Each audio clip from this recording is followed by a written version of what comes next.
yung victim na parapin test. Samantalang yung mga nagpaputok, tinadtad ng paputok yung victim, hindi pinaparapin test. Saan nyo yan? Pagkatapos, parapin test nyo. Ang katigas ang ulo ng mga pulis natin. Bakit ganun ang hindi mo kaya? Dapat hindi ka naghihipid dyan kung hindi mo kayang kontrolin yung mga tao mo. Sabi ni General Gapas, may briefing kayong kinonduct ng August 3 hindi ko nakuha yung oras pero nag-conduct kayo ng planning and pre-operation briefing. May intel po ba na pumasok dun sa briefing na yon o sa planong iyon? Yes po, ma'am.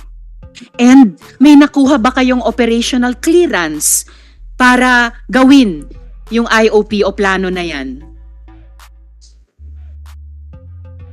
Yung clearance naman, Senator Risa, Yes, Mr. Chair. nasa discretion na niya kasi siya man ang area commander doon. So kung maglalakad sila, kanya na yan. Decision na yan. Calling the shots siya doon as a substation. Commander ka? Yes po, sir. So, ibig sabihin po, Mr. Chair, Captain Carpio, kayo yung nagbuo ng plano, yung IOP, kayo na rin po nagbigay ng clearance para gawin yung plano. Tama po ba? Yes po, ma'am, para po pag-aresto po kay Kay Bolivar. Bolivar po. Sino ba tong Bolivar na to? Normal ba na isang operasyon para mag-aresto ng isang tao, 19 katao, may assault team, may perimeter security? Ganyang kalaki po ba talaga pag ganyang klaseng operasyon? Ma'am, si Reynaldo Bolivar po is suspect po ng shooting incident po. Meron na ba kayong, yung hiningi namin nung unang hearing, meron na ba kayong letrato o drawing man lang ni Bolivar? Ito na nga, Dito. Mr. Chair. Yes, Mr. Chair. Kasi I was the one who asked that question at last hearing. So, ito yung picture ni Bolivar. So, may dala-dala kayong picture. Siyempre, suspect nyo ito, tinatarget nyo, may dala kayong picture. So, hindi pa ba sapat ito na titingnan yung picture ni Bolivar versus yung pagkumpranta nyo kay Jimboy na magkaiba? Na para sana naghunos dili kayo? Captain Carpio? Tingnan nyo itong picture ni Bolivar. Pwede ba natin pagdikitin yung picture ni Bolivar at saka ng victim? Malayo po eh. Malayo yung picture ni Jimboy at ni Bolivar. So sana, nung kumprantahin nyo po si Jimboy, hawak-hawak. May warrant of arrest po itong si Bolivar, di po ba? Tama? Wala. Hindi. Wala kasi kuha lang yun. Follow-up operation. Follow-up operation, hot pursuit. Pero meron kayong picture. Ito, hawak picture, di ba? So dapat, bago nyo kumprantahin yung isang suspect ninyo na hinahabol nyo, binigyan nyo po ng litrato lahat ng operatiba. Yun yung kasama sa procedure yata eh. I'm not a policeman, pero tama ba ako? Yes, Saan ba to? dapat alam mo Picture kayo. Alam yung target nyo. Alamin yung target. So hindi po inasunod. Wala kayong binigay na picture. Dapat bawat isa, meron hawak na picture. Senator Tolpo, granting na si Bolivar yun, yung nandoon sa bangka.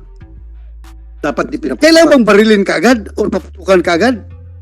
Hindi naman. Wala yan sa police operational procedure ang pag-aresto. Bakit magpaputok ka agad?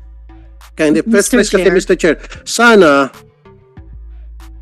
kung nakumpranta nila si Bolivar at tama yung ginawa ng procedure, tama ka Mr. Chair, buhay sana itong si Jimboy. Tama ka. Tama ka. Mr. Chair. Yes, go ahead, Senator Risa. Ano po bang steps ang ginawa nyo nung assault team ninyo? Halimbawa, yung unang 6 na lumapit. Anong steps ang ginawa para arestuhin talaga si Bolivar? Ma'am, una po namin napagkasunduan na una po munang lalapit po ang intel. Yun ang napagkasunduan. Ma'am. Yun ba talaga ang nangyari? Yung intel yung unang lumapit? Opo, ma'am. Sino po yung mga intel na unang lumapit? Una po si Police Staff Sergeant Maliban, kasama po ang kanyang kasamaan na si Police Staff Sergeant Bugayong para po lumapit po doon, malapit po sa bangka, doon po sa bakod po. Lumapit sa bakod. Opo. And then anong susunod na nangyari? And then kapag nakita na po, doon po kami kukuha ng sign o ng signal para kami naman po ng aking kasama ko po sa substation para po umaresto. So sino nagbigay ng signal para di umanong umaresto? Sa di inaasahang pagkakataon nga ma'am, habang paparating pa lang ho ako, nakarinig na ho ako ng putok. Paano po nagsimula yung putukan? Nauna po yung intel po at nakita ko po na nagpapaputok po sa patama po sa ilog po si Staff Sergeant Maliban po. Pero ganun po ba yung operasyon? Lalo na may kasama pong pinaka-elite trained na mga SWAT. Sa anumang dahilan magsimula yung putukan, sasabay na lahat? Bakit parang ang init ng operasyon?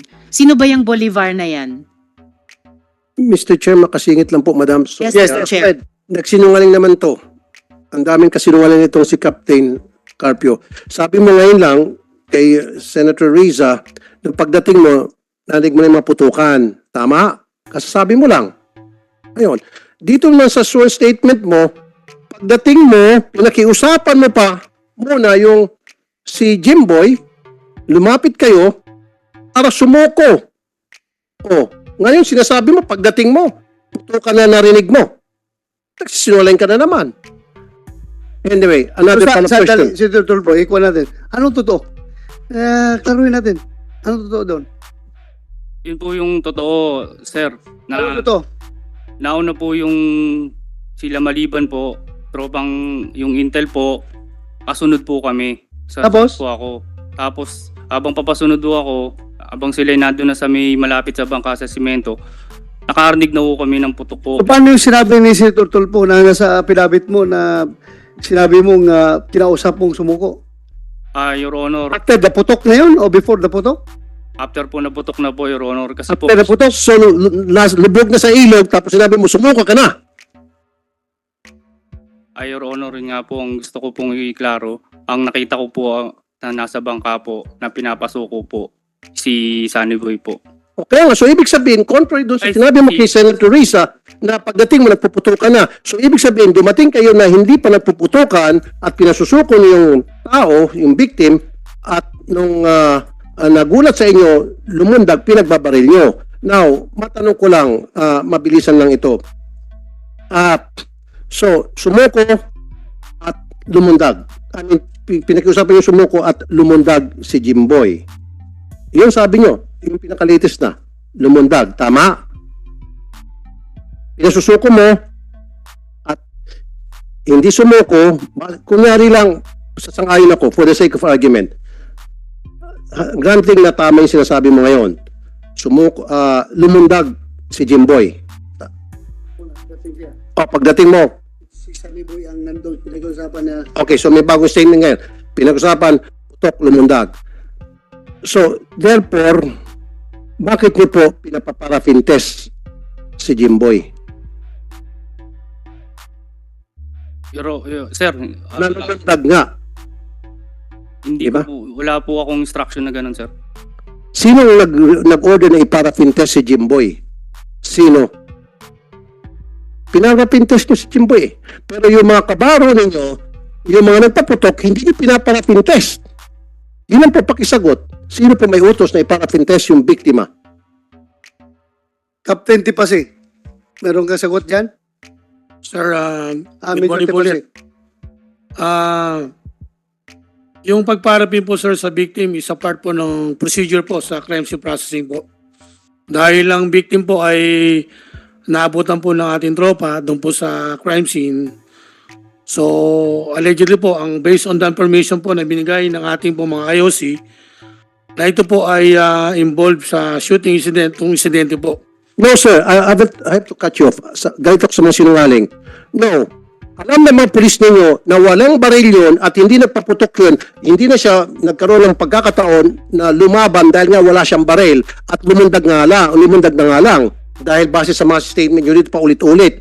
So, alam nyo na wala siyang baril, alam nyo na hindi siya nagpaputok, bakit nyo po pinaparafin test pa rin siya? At bakit yung mga tauhan ninyo hindi nyo pinaparafin test? Pakisagot lang po ng diretso, walang paligoy-ligoy. Sir, una po, protocol po yan sir sa amin sa pag-involve ng mga ganong insidente, even the victim po sir ay pinaparapin po. Okay, sige. Pangalawa po, hindi po namin naparapin yung mga pulis dahil hindi po namin sila sa custody. We base lang po sa request kung paparapin po yung mga pulis or not. Yun lang po ang No, trabaho po. I was informed, hindi po sila pinaparafin test dahil tumanggi sila. Dahil yung investigador na dapat magparafin test sa kanila, yun pa mismo pumigil na hindi na kailangan pa. Kaya hindi na parang test. Kasi kung gusto niyo lang po talaga, kaya niyo obligahin itong mga operatiba to the chief of police, Colonel Umipig, na hoy, magparafin test kayo. I talked to Colonel Umipig that night na sa Burol. Di ba, ikaw mismo nagsabi, tumanggi mga pulis na magparafin test, maging investigador, uncooperative sa pagpaparafin test sa mga operatiba. Tama? Tama po, Your Honor, Mr. Chair. Ilang beses ko pong inutusan ang Chief Investigation Section at nung investigator on case na ipaparafin test yung mga suspect, Your Honor. Nadinig po yan ng ibang officers. Ilang beses kami nag-case conference, Your Honor. Thank you. Mr. Chair. Ito ang masakit, Mr. Chair. Sen. Riza. Yung victim na parafin test. Samantalang yung mga nagpaputok, tinadtad ng paputok yung victim, hindi pinaparafin test at tumanggi pa. Alam mo, Mr. Chair.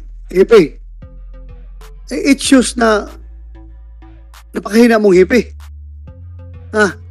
Involved yung mga tao mo sa shooting incident. Anong protocol? Inex- Parapin test sila, di ba? Yes, Your Honor. Hindi po sila parapin test. Inutos ko po yan, Your Honor, dito po sa Chief Investigation Section at ng IOC, Your Honor. Ngunit hindi po nila ginawa, Your Honor. So anong ginawa mo nung hindi nila ginawa? In-expect ko, Your Honor, bago namin i-inquest yung 6 na suspects is nandun na sa case folder, Your Honor. Alam mo yung mga investigador, nagdepende rin yan sa'yo, ikaw ang hipi eh. Kung sinabihan mo yung, sasama yung mga pulis na yan, usasan mo, at ipaparepindes nyo, bakit hindi nyo ginawa? Ginawa ko po yung lahat na utos, Your Honor, hindi po hinasa. Isang, wala kang aksyon na ginawa. Anong klaseng hipi ka? Your Honor, Tao mo, hindi mo kayang kontrolin? Kadali lang, report kayo dito sa akin. Pag-report ako, sasaan nyo yan? Pagkatapos, parapintes nyo. Ang katigas ang ulo ng mga pulis natin. Bakit ganun ang hindi mo kaya? Dapat hindi ka naghipi dyan kung hindi mo kayang kontrolin yung mga tao mo?